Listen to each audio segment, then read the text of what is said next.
Hay un texto en la Biblia que dice: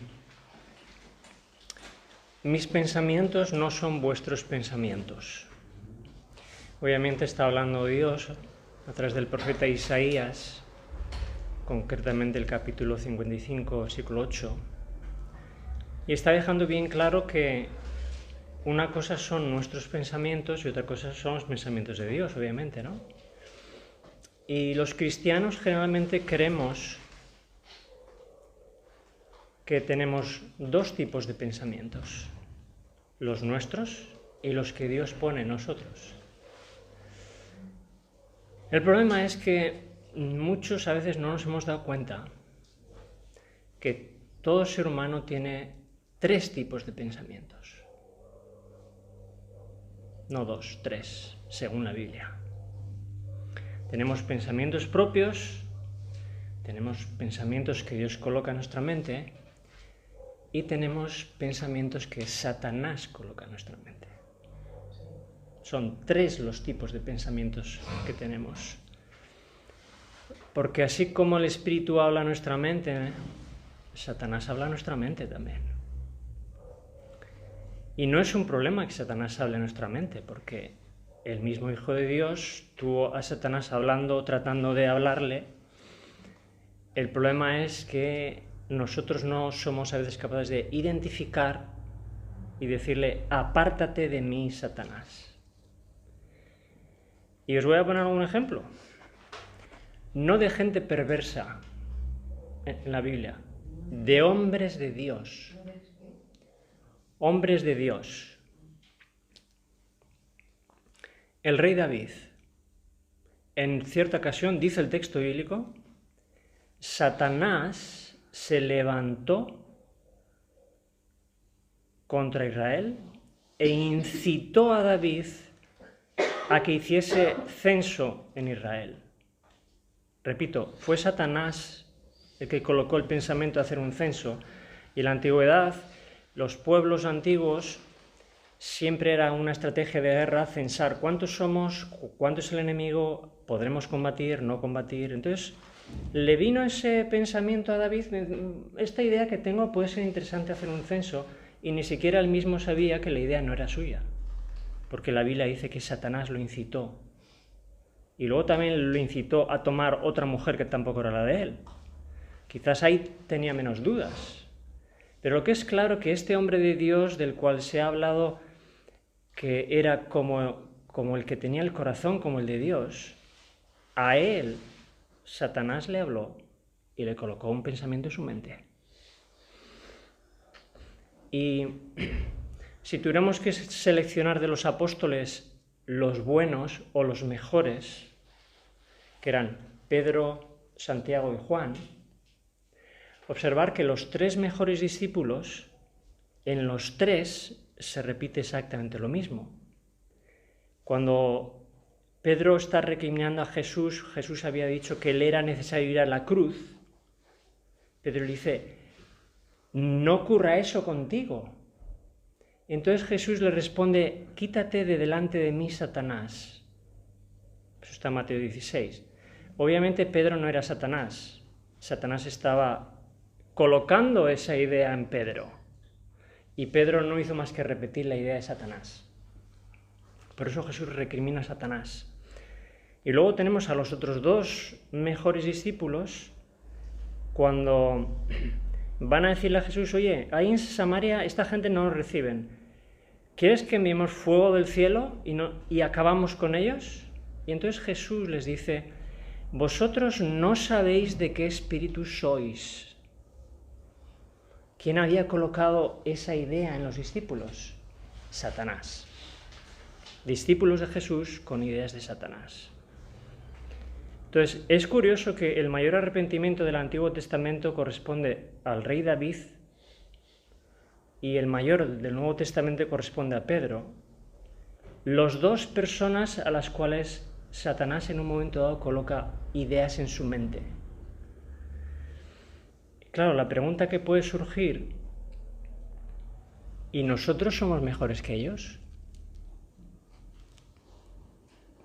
¿Conmigo no va esto? Yo solo tengo mis pensamientos y los de Dios. O a veces puede el enemigo colocar ideas en nuestra mente. Y si es que no somos más especiales que ni Pedro, ni el rey David, ni el mismo Hijo de Dios, que en el momento en el que estaba en ayuno y oración, viene Satanás a hablarle. ¿Podemos nosotros ser mejores que ellos en este sentido? No, ¿verdad? Entonces la pregunta que yo me he hecho primero y ahora os hago a vosotros es, ¿cuál ha sido la última vez que tú, cada uno de los que estamos aquí, has identificado en tu vida que Satanás te ha hablado? Eso es para la reflexión. O ¿cuántas veces el año pasado yo, en mi actividad diaria en casa, estudiando las Escrituras también, cuántas veces el enemigo me ha hablado a mí? Porque si en la Biblia habló a los grandes hombres de la Biblia, también a mí me habla Satanás. Y el problema es que lo primero que yo tengo que hacer es primero saber que hay 3 tipos de pensamientos, no 2. Número 1. Y lo siguiente que tengo que hacer es pedirle a Dios que me ayude a identificar de qué forma el enemigo puede estar colocando pensamientos en mi mente. Porque él está constantemente intentando poner ideas en nuestra mente. Y luego lo que él quiere es lo que hicieron también Pedro, Juan y Santiago. Coloca la idea en la mente y luego la suelto. Y vengo aquí a los hermanos y yo suelto algo y yo creo que es inspirado. Pero quizás no lo sea, entonces yo tengo que pasar por algún tipo de filtro lo que yo pienso. Porque yo puedo pensar que creo en algo. Yo puedo estar convencido de algo o estar completamente convencido de algo y esa idea no es mía. Se me ha colocado. En algún momento dado, a mí me ha ocurrido, y os va a ocurrir a vosotros igual, me he encontrado con algunos cristianos que Dios siempre les está hablando. Dios me ha dicho, el Espíritu Santo me ha dicho, el Espíritu Santo me habló, el Espíritu Santo... ¿Y a esta gente cuándo les habla el enemigo? Porque esa es la prueba mayor de que alguien está engañado cuando escuchéis a alguien así. Y lo vais a escuchar. Y dan una impresión, un halo de santidad. Y yo digo, estaba preparando esto y digo, bueno, la siguiente vez que me encuentro una persona así le preguntaré, ¿y cuándo te ha convencido a ti Dios de tu pecado? Porque nunca hablan del pecado del que me ha convencido el Espíritu Santo. Siempre hablan, Dios me ha inspirado así, Dios me ha hablado así, y entonces, claro, uno les oye hablar y parece que todo lo que ellos digan es algo, es tal cual, que no se pueda... Sí, toda la vida parece de Dios, ¿no? Entonces, eso es una falsa santidad, eso es presunción, y hay que desconfiar de una actitud así. Porque lo primero y lo más importante de lo que Dios nos convence a cada uno no son de las buenas cosas. El Espíritu Santo convence de pecado. De pecado. Si alguna vez yo he escuchado claramente que Dios me ha hablado, yo no he recibido nada especial, aunque a veces me ocurren cosas extrañas como esta semana, y abro un paréntesis, el jueves sueño algo, el jueves esta semana sueño algo, bueno, me levanto y digo, bueno, esto no tiene una importancia, y ayer viernes ocurre exactamente lo que yo soñé el jueves. Y dije, ¿cómo es posible esto? Y de alguna forma yo interpreto, de alguna forma quizás Dios me diga, tranquilo Juan, tú haz lo que tú tengas que hacer, yo estoy aquí y yo sé cuáles son tus pasos. Pero para mí no son situaciones así las que Dios habla tan claro a uno, o por lo menos a mí. Cuando a mí Dios más claro me ha hablado, no ha sido cuando yo estaba estudiando la palabra, cuando yo escucho la voz de Dios clara y nítidamente, es cuando me ha dicho, esto que has hecho es incorrecto. Clarísimamente. Esa es mi experiencia, por lo menos. Muy clara la voz. En otras ocasiones podemos tener dudas, pero ahí no debiéramos. Entonces debiéramos de pensar que lo primero y más importante, la señal de que estamos en el camino es que el Espíritu Santo nos convence de pecado, porque el enemigo está colocando engaño en nuestra mente. Entonces, no siempre porque yo me ponga a estudiar la Biblia, todo lo que yo estudie viene de Dios. No, porque a veces los que estudiaban más la Biblia en la época de Jesús eran los que luego le crucificaron y no estaban precisamente inspirados por el Espíritu. Y no porque yo me ponga a orar y diga, cualquier idea que me venga cuando yo ore viene de Dios. No, porque Jesús oraba en el desierto, como he mencionado antes, y vino Satanás a intentar meterle una idea en la mente. Entonces tenemos que ser tan prudentes en todo lo que hacemos y tener presente que somos seres débiles, que, bueno, ya he mencionado aquí a los grandes hombres, como David y los apóstoles, pero ¿y los dirigentes de Israel? Los dirigentes de Israel, fijaros qué problema tenían ellos. El principal problema, ¿cuál era? Su problema no era teológico en el fondo, su problema era espiritual. Y ahora vais a entender por qué. Cuando Jesús les dice, ¿vosotros hacéis lo que habéis oído acerca de vuestro padre Satanás? Lo que le está diciendo era, tenéis un problema serio espiritualmente hablando, al margen de lo que creáis, ¿no? Entonces, observar que la historia del pueblo judío, como pueblo elegido, termina no cuando Jesús muere en la cruz. Me imagino que sabéis cuándo termina realmente. Termina con el apedreamiento de Esteban. Ahí termina el tiempo de gracia para el pueblo de Dios. Eso es lo que marca antes y después para el pueblo judío. ¿Sí? ¿Habéis observado las palabras que el diácono Esteban les dice? Estamos hablando del fin del pueblo de Dios, ¿eh? Y cómo Esteban les dice, este es el motivo por el cual se acabó Israel. Las palabras fueron, vosotros resistís siempre al Espíritu Santo, y escuchar ahora esto, igual que vuestros padres. Igual que vuestros padres. ¿Qué quiere decir esto? Igual que vuestros padres. Que los padres de Esteban, los padres de, en este caso, de Esteban, de los anteriores judíos, de las generaciones anteriores, habían estado resistiendo al Espíritu Santo, hasta que ya llegó el punto en el que Esteban se lo está diciendo claramente, vosotros habéis estado resistiendo al Espíritu Santo durante generaciones, y llega el final de Israel.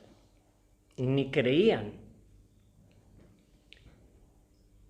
en el Espíritu, ni dejaron que les convenciera el pecado. Esto hizo que se cumpliera la profecía y que obviamente primero rechazaron a Jesús y luego rechazaron a Esteban. Ahora bien, hay algo sumamente interesante, porque aquí estamos hablando de algo que culturalmente esto no fue un punto específico en el tiempo, esto fue un proceso largo en el tiempo, hasta que llegó Esteban y dijo esas palabras, ¿no? Entonces, hay algo que yo quería compartiros sobre la Cábala que tiene que ver con esto. Porque es curioso que dentro del judaísmo de aquel tiempo, los dirigentes habían tomado de Babilonia toda una serie de conceptos de Cábala que habían adoptado y que vivían mientras Jesús estaba presente. No sé si recordáis algunos, yo hace unos meses atrás hablé de la Shekinah o la Shekinah, Yo pregunté a ver lo que era y en realidad descubristeis que no es una palabra que está en la Biblia, no tiene nada que ver con la Biblia y de hecho es una palabra que, os dije, representa una diosa femenina de la Cábala. Curiosamente, la mejor definición que he encontrado de la Shekinah, os la voy a leer, que está en este libro que es muy, muy interesante, Secretos de la Cábala que los cristianos necesitan conocer. Fijaros bien lo que es la Shekinah, según la Cábala. La palabra Shekinah no se encuentra en la Biblia. En Cábala, Shekinah es el final del Shefirat, que es el árbol donde están representados varios dioses y que termina con el máximo dios llamado Ein Sof, que representa a Lucifer. ¿Vale? Y dice así: ella es la contraparte, la diosa, la contraparte de Lucifer como la divina presencia de Dios en la tierra. Dios en minúscula. Repito, la divina presencia de Dios en la tierra, y dice que es la contraparte de Lucifer en femenino. Lucifer masculino, Shekinah femenino, que es la presencia en la tierra. Entonces, según la Cábala, la presencia de su Dios en la tierra es la Shekinah.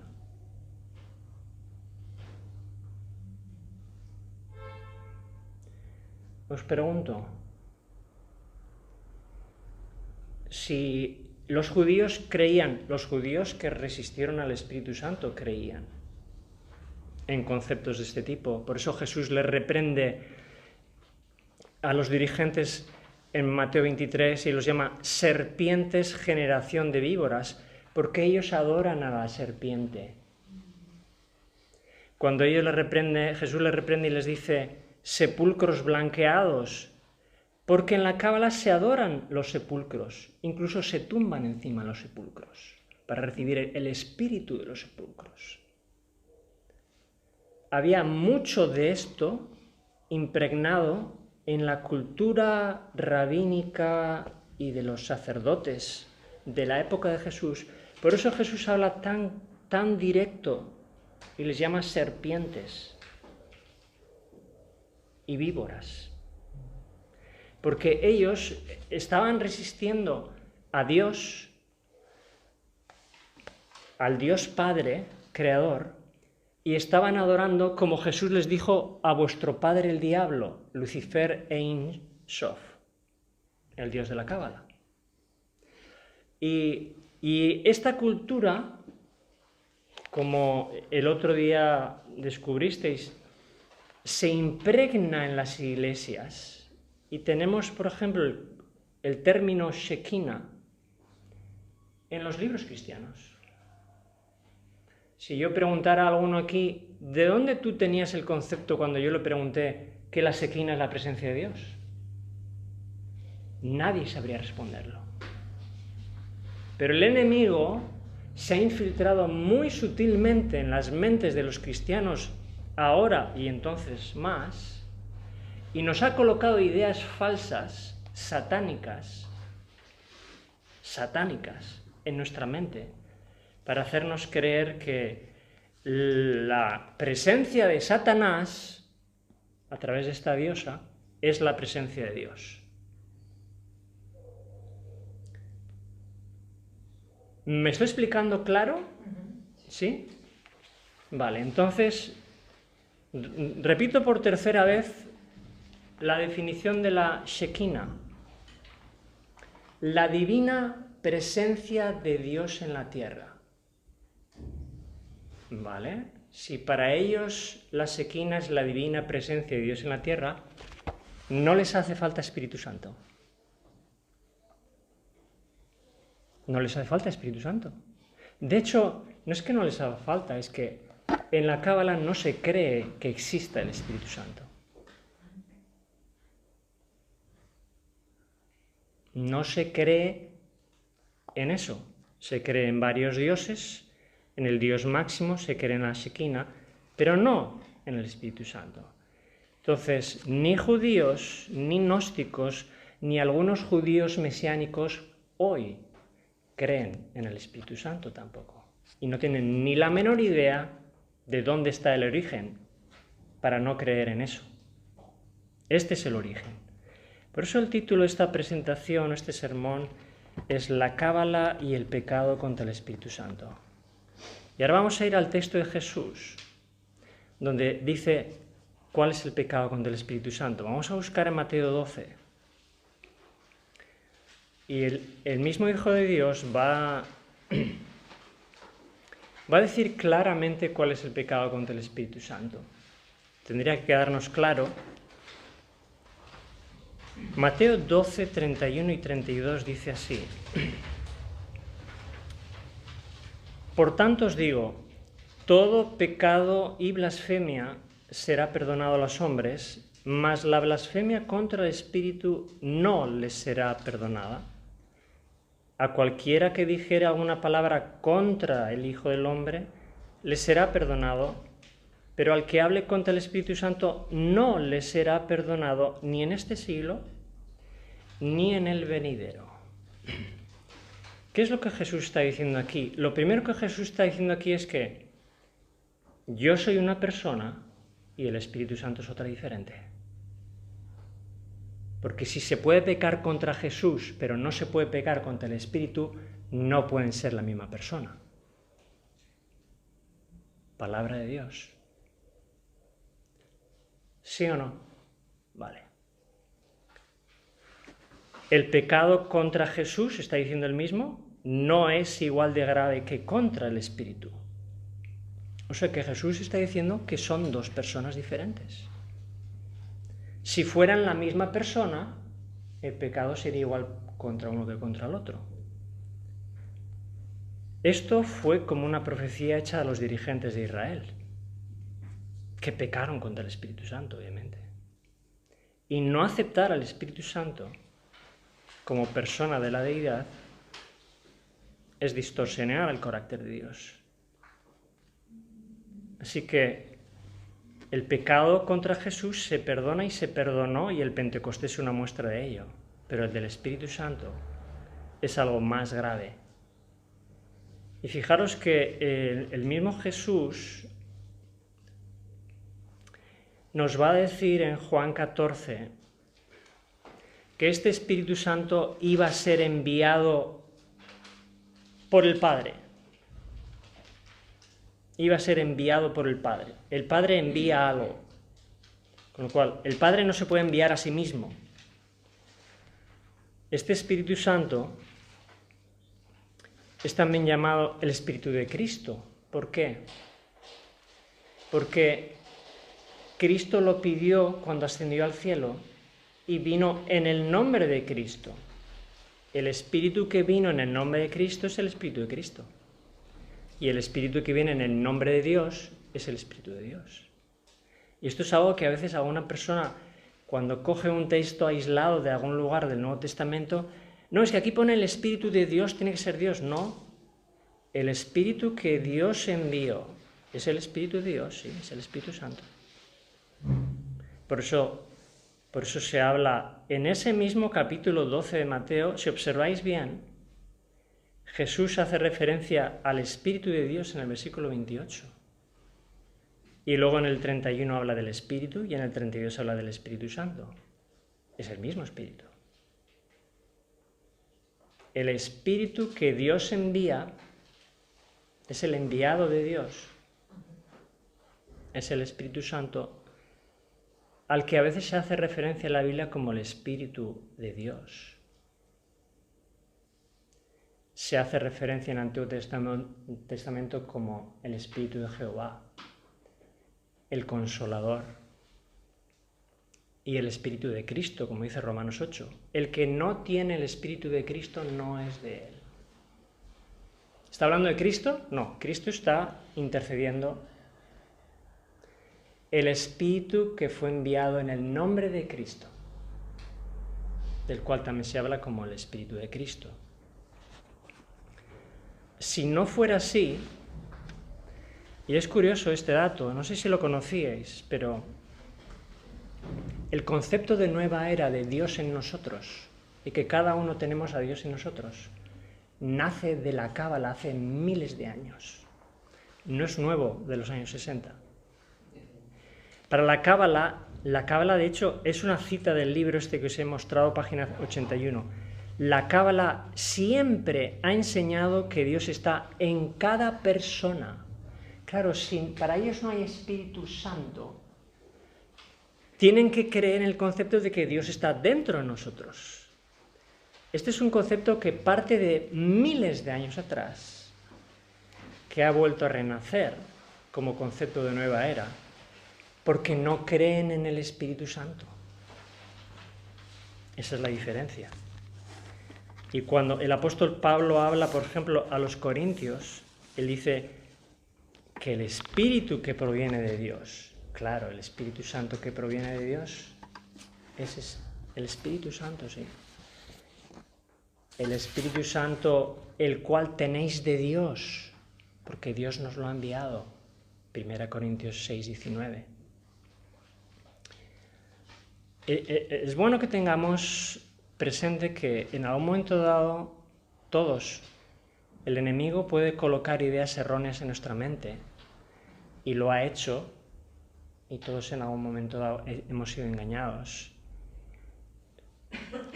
Pero lo bueno es rectificar a tiempo para encauzarse en el camino adecuado, porque si uno no reconoce a tiempo sus errores, su resistencia va a hacer que podamos terminar como ocurrió con el pueblo de Israel. Resistieron, y primero viene resistir al Espíritu y luego viene, o mejor dicho, primero viene negar al Espíritu Santo y después de que lo niegas, lo resistes. Y cuando resistes, ¿qué ocurre? Ya no puede convencer de pecado el Espíritu Santo. Llega un punto que no. Y cuando llegamos a ese punto, entonces el Espíritu empieza a retirarse. Y en la medida que el Espíritu Santo se retira, el espíritu de Satanás, que está esperando, aprovecha la ocasión para tomar influencia sobre esa persona y colocar ideas más fácilmente, porque no hay nada que lo frena. No hay absolutamente nada que eso frena. ¿Y qué ocurre después de que eso sea así? En la medida que nos rebelamos, abrimos la puerta a la maldición, porque el espíritu de rebelión es como el espíritu de adivinación que trae maldición.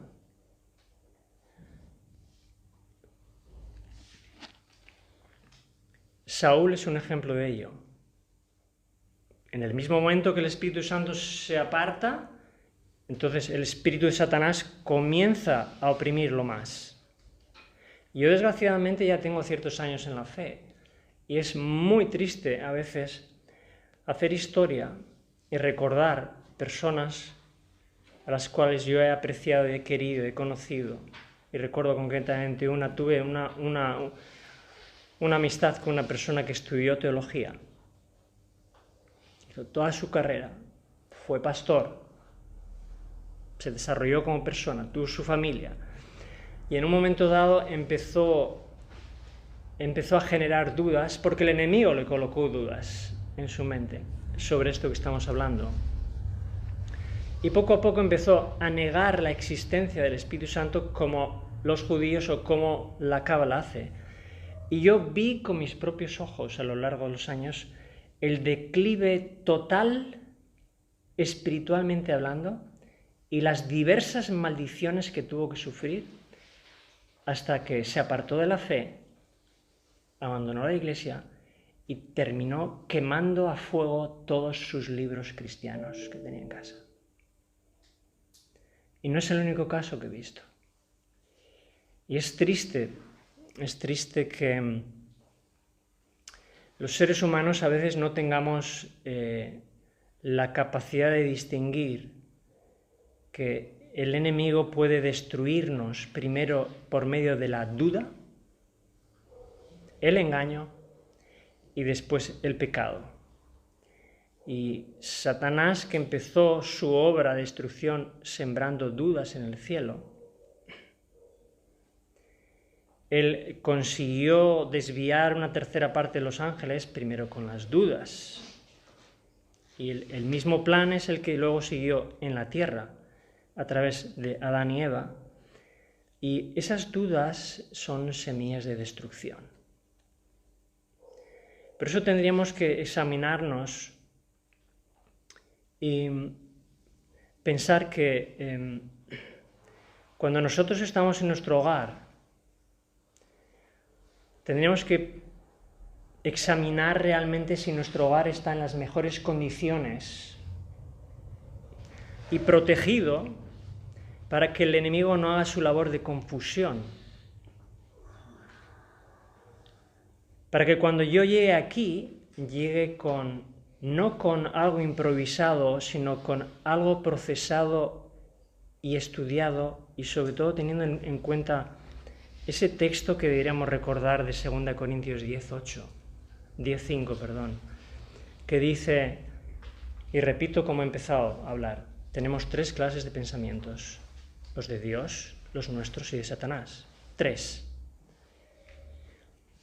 El texto dice así, llevando todo pensamiento cautivo a Cristo. Nunca ha adquirido tanto sentido este texto para mí que al descubrir y comprobar que en realidad estamos siendo sometidos o estamos siendo presionados por el enemigo para aceptar errores, para confundirnos. Y luego yo con mi boca ir y confundir a los demás. Por eso cuando yo tengo una duda, y esto es un consejo que os doy, si es que yo tengo una duda, yo no vengo a la iglesia para lanzar dudas, porque quizás el mismo Satanás me ha colocado esa duda a mí, para luego generar dudas en los demás. Y por eso las palabras de Jesús que dice, asegúrate que la luz que crees tener no sea tinieblas. Asegúrate bien antes de hablar. Yo llevo meses preparando esta presentación. Yo no vengo aquí a improvisar con vosotros, porque no me parece correcto hacerlo. Porque uno tiene que procesar a lo largo del tiempo la información y corregir y corregir y corregir. Es algo solemne y sagrado compartir el Evangelio y la fe con otros, porque yo con buena voluntad puedo estar confundiendo a otras personas. Entonces, pensar que la Biblia dice, y ya estamos en el tiempo del fin, la Biblia dice que hemos sido sellados por el Espíritu Santo para llegar hasta el fin. Si yo no estoy sellado por el Espíritu Santo, la tercera persona de la divinidad, dudo mucho que yo pueda recibir el sello de Dios, que es el cierre y la garantía total de que mi alma no va a retroceder y es la garantía de la eternidad. Somos sellados por el Espíritu que recibimos, seremos sellados por el sello de Dios y solamente tendremos comunión, no solo nosotros, en cualquier iglesia. Solamente una iglesia puede tener comunión, que es lo mismo que unidad, por medio del Espíritu Santo que nos fue dado, que nos fue enviado. Ese es el texto con el cual el apóstol Pablo terminó la segunda carta de Corintios, capítulo 13, versículo 14, que dice: la gracia del Señor Jesucristo, el amor de Dios y la comunión del Espíritu Santo sea con todos vosotros. Amén. Que esa sea una realidad en nuestras vidas. Que tengamos las 3 cosas de cada una de las 3 personas de la divinidad. y que algún día podamos ser todos sellados con el sello de Dios y que ninguno de los que estamos aquí podemos llegar al punto en el que pequemos contra el Espíritu de Dios, o por no reconocerlo o por resistirlo. Amén.